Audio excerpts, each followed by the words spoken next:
Assalamualaikum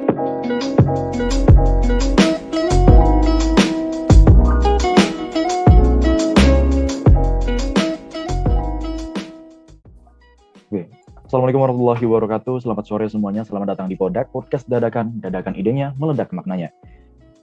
Dengan aku Barka. Aku Final. Aku Kansa. Aku Silvi.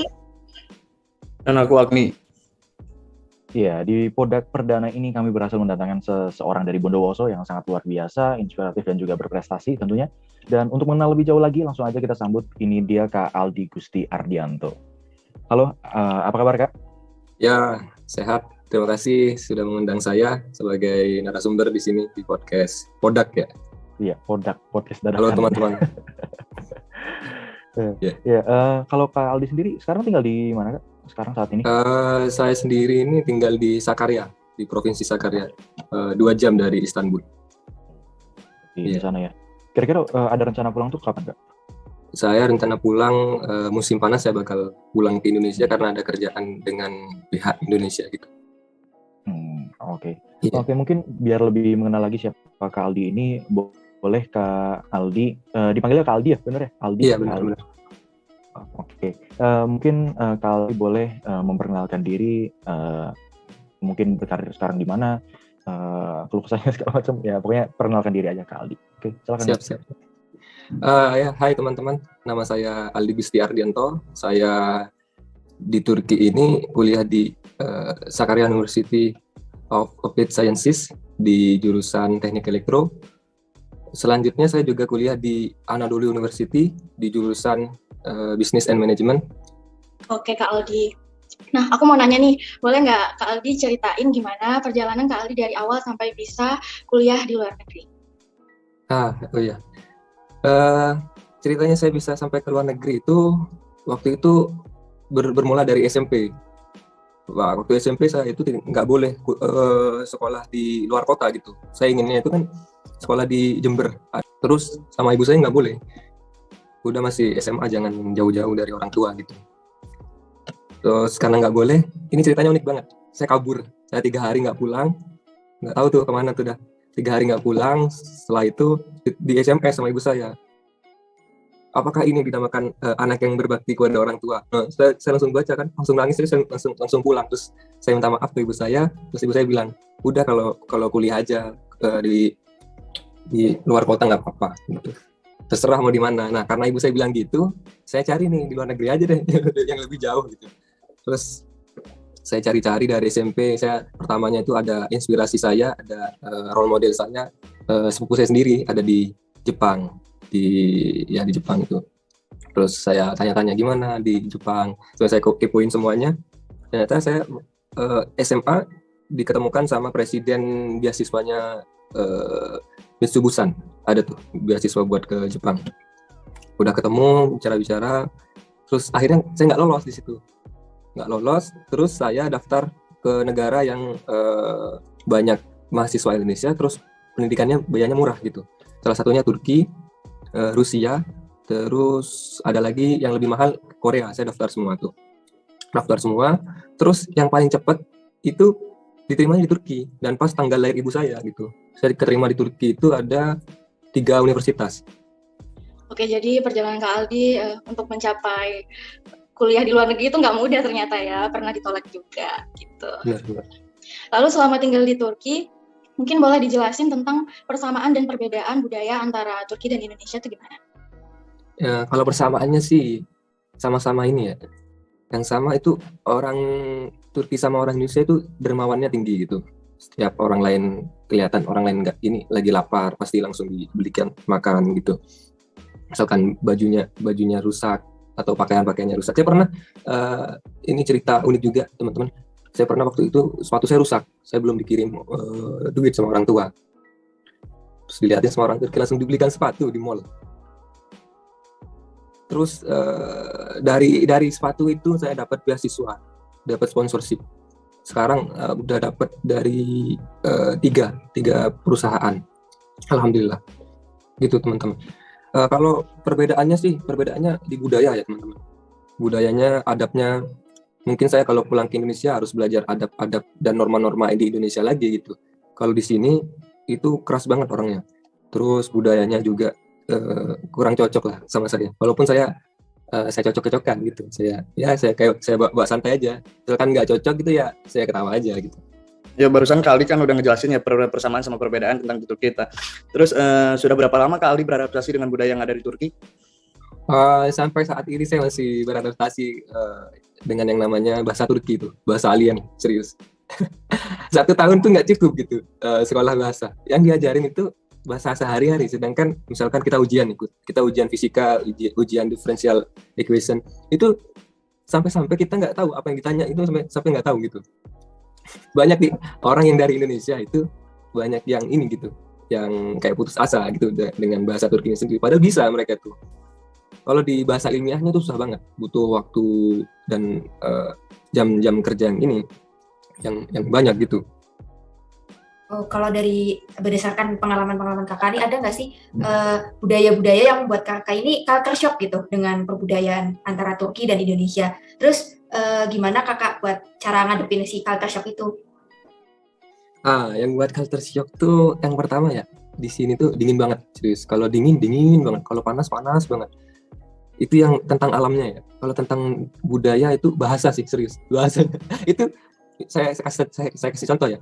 Itu ada kata yus, itu bermakna banyak banget gitu. Ada bermakna wajah, bermakna nilai, yus ada 100 gitu, ada bermakna renang gitu. Susah pokoknya. Nah di bahasa Turki ini ada kata yang ada huruf tuh yang mirip-mirip gitu. Misalkan U sama U, O sama U, terus S sama Sh, ada G juga ada yang G nggak dibaca. Itu susah banget. Yang paling susah ngucapinnya tuh saya sama Shay, ada Sya sama Sin kan, Sin sama Sya, ya itu ya. Itu tuh susah banget di sini. Kalau salah itu udah dibuat bahan candaan banget. Saya udah marah banget kalau udah jadi saya masih culture shock sih sampai sekarang. Saya kan lidahnya kita beda gitu. Jadi lidah orang Madura sama Jawa, terus disuruh bahasa Shin Sya gitu. Saya agak nggak bisa gitu lah ya. Terus mereka ketawa-ketawa gitu, mengejek-ngejek. Ih ini nggak bisa nih, orang saya pendatang gitu kan. Terus kesulitan apa yang Kak Aldi hadapi terhadap perbedaan budaya Indonesia dengan Turki? Ini nih pertanyaan bagus nih. Waktu itu saya budayanya itu di sini kan ini Islamnya itu mazhab Hanafi. Nah kita kan mazhab Syafi'i itu. Pernah waktu itu pertama datang saya itu pas sholat mereka nggak ngucapin amin kan, aminnya di dalam hati.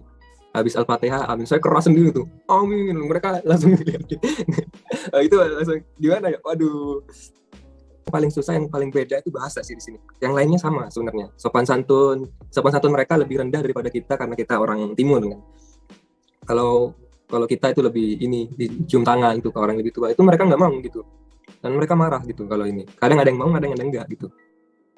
Oke, kalau selama Kak Aldi di sana ya, pernah nggak dengar stereotip tentang kehidupan di Turki? Tentang kehidupan di Indonesia itu seperti apa? Atau ada nggak yang tahu Indonesia itu kayak apa? Atau mungkin sebaliknya, waktu Kak Aldi belum berangkat ke Turki gitu ya, sebelum berangkat ke Turki, mendengar stereotip tentang Turki itu gimana? Dan ternyata aslinya kayak gini loh, nggak sesuai sama stereotip gitu. Iya. Yang pertama tentang Turki ya. Sebelum saya ke Turki itu saya membayangkan negara Islam nih. Banyak yang halal, makanannya enak lah. Kincai gitu buat tinggal di sana. Terus orang-orangnya asik katanya mereka. Terus orang-orangnya sholat gitu. Jadi ke bawah gitu. Jadi nggak cuma belajar gitu kan. Ke bawah. Terus saya datang di Turki. Saya tanya, kok ini sholatnya nggak ini ya? Yang teman-teman saya itu nggak pada sholat tahu ternyata. Kamu agama apa? Saya tanya. Islam saya. Terus kok nggak sholat? Lah, saya sholat cuma Isya. Waduh. Jadi gitulah. Pokoknya saya ekspektasi saya tentang Turki itu pemuda-pemudanya tuh kan, wah dulu angkatan perang paling bagus punya Islam tuh dari Turki gitu. Kenapa sekarang Turki menjadi rusak gitu? Pemuda-pemudanya pun nggak sholat gitu. Sampai teman-teman saya yang di asrama tuh sampai ini, kamu ngapain tadi? Saya sholat tuh, sampai dia tanya, kamu ngapain tadi? Lah, saya sholat. Wah, kamu nggak tahu? Enggak. Ya udah deh, saya besok sholat ngikutin kamu. Dia bilang gitu waktu itu. Terus stereotip dari orang Turki ke orang Indonesia tuh pernah ada yang nyakitin tau. Indonesia tuh di mana? Di Afrika ya. Karena kulit saya kan hitam tuh. ya agak-agak hitam coklat tuh lah. Kalau mereka nyebutnya tuh esmer. Bukan kalau Afrika kan negro ya. Mereka ya itu kadangnya gitu. Ditanya tuh, Indonesia tuh di mana? Di Afrika. Ada nggak air di sana? Sampai ditanya air ada nggak? Padahal air tuh banyak kan di kita. Ada laut gitu. Kalau minum aja gitu ya. Ada nggak air? Terus ditanya.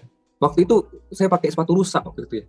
Wah, di Indonesia sepatu mahal ya, gitu. Sampai ditanya macam-macam lah, gitu. Ya saya diam-diam aja, tapi kan abis saya diolok-olokin, saya dibeliin sepatu. Jadi nggak apa-apa lah gitu. Terus aku mau nanya nih ya Kak, dari semua cerita Kakak yang udah Kakak sharing, aku yakin kan pasti ada sisi positif dan negatifnya dari perbedaan budaya itu sendiri. Nah, yang mau aku tanyain, ada nggak sih dampak positif dan negatif yang ngaruh banget ke hidup Kak Aldi selama tinggal di Turki gitu? Dampak positifnya ke saya sih, saya lebih terus udah nggak mikir lah ngomongnya itu. Kalau nanti saya pulang ke Indonesia nih udah inilah, udah cincai ngadepin begituan. Jadi nggak usah dibawa baper gitu. Tinggal ya di Indonesia mah levelnya masih rendah ininya ngejeknya. Kalau di Turki waduh sampai nangis loh, dibully serius. Iya.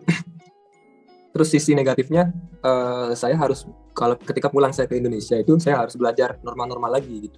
Sopan santun itu harus belajar lagi. Mungkin saya nggak keluar rumah, mungkin saya belajar ke orang tua lagi tuh gimana. Jadi ke orang lain gimana ini gimana, jadi harus ini lagi belajar lagi. Oke, ini untuk kedepannya rencana kakak ini habis setelah lulus kuliah bakal balik ke Indonesia atau menetap di Turki kak? Sempat itu sini ada cerita ini lucu banget ya, bukan lucu lah ya, pokoknya dah cerita menarik gitu. Sempat saya ditawarin buat nikah gitu sama nikah sama orang Turki. Saya mikir tadi, wah percuma saya ke Turki, kalau nikah sama orang Turki itu susah. Soalnya saya ya ditawarin nikah lah pokoknya ini sama bos saya, cuman saya nggak mau gitu karena apa namanya nggak bisa ngomong kan nanti sama orang tua saya. Percuma dong saya nikah sama orang Turki walaupun cantik ya, cantik tahu orang Turki itu ininya apanya namanya yang ditawarin tuh dikasih fotonya. Saya, kamu mau nggak nikah sama dia, nanti saya kasih rumah deh di sini. Sampai ditawarin gitu saya nggak mau, serius nggak mau. Saya udah tawarin rumah, kerjaan saya cariin deh, saya kan ada kerjaan di sini, terus mobil saya kasih, semua dikasih, saya nggak mau. Kalau saya nikah di sini saya nggak pulang gitu kan, ya saya pulanglah ke Indonesia gitu. Oke, berarti tadi kakak rencananya pulang ya ke Indonesia, iya, nggak menetap lagi di Turki. Terus ada nggak sih budaya yang dari Turki yang pengen kakak itu bawa ke Indonesia gitu? Ada nggak? Ini bagus nih, pertanyaan bagus nih. Budaya dermawan, budaya dermawan. Setiap orang Turki itu nggak mikir tahu ngasih uang. Pak, uang dia tinggal 100 dia kasih, nggak mikir. Itu saya punya yang tadi itu, yang bos saya itu saya kenalnya dari masjid. Nah, setiap Jumat dia bawa kita yang pelajar-pelajar yang kurus-kurus seperti saya ini bawa makan beef setiap hari Jumat. Itu kata dia, ayo kita ini apa namanya tambal gizi apa sih bahasa Indonesianya, tambal gizi ya, perbaikan gizi. Saya sampai lupa itu, tawarin terus tuh ada beefnya macam-macam tuh, sampai satu piring besar tuh beef semua gitu, nggak ada nasi, nggak ada apanya. Jadi saya pinginnya tuh di Indonesia jadi beliau gitu, jadi role model saya tuh seperti apa ini, bos saya namanya Pak Rafiq. Jadi gitu, jadi pinginnya di Indonesia ngajak pelajar-pelajar yang berprestasi sama yang berkecukupan gitu, kita ajak lah ya buat ini gitu. Pokoknya buat mensejahterakan pelajar-pelajar yang ada di Indonesia gitu, dari gizinya, dari pakaiannya, dari finansial. Saya di sini itu seperti punya bapak angkat gitu, ada 3 bapak angkat saya di sini. Ya, buat Sobat Podak ya, kalau misalkan masih penasaran sama Kak Aldi tentang perjalanan hidupnya, atau gimana caranya biar bisa melanjutkan pendidikan di luar negeri misalnya, atau hal lainnya, boleh langsung hubungin aja Kak Aldi. Kak Aldi punya media sosial? Instagram ada itu, di Instagram @algusti_. Oke, Kak Aldi, sekali lagi makasih banyak. Sampai ketemu nanti lagi. Assalamualaikum warahmatullahi wabarakatuh. Waalaikumsalam.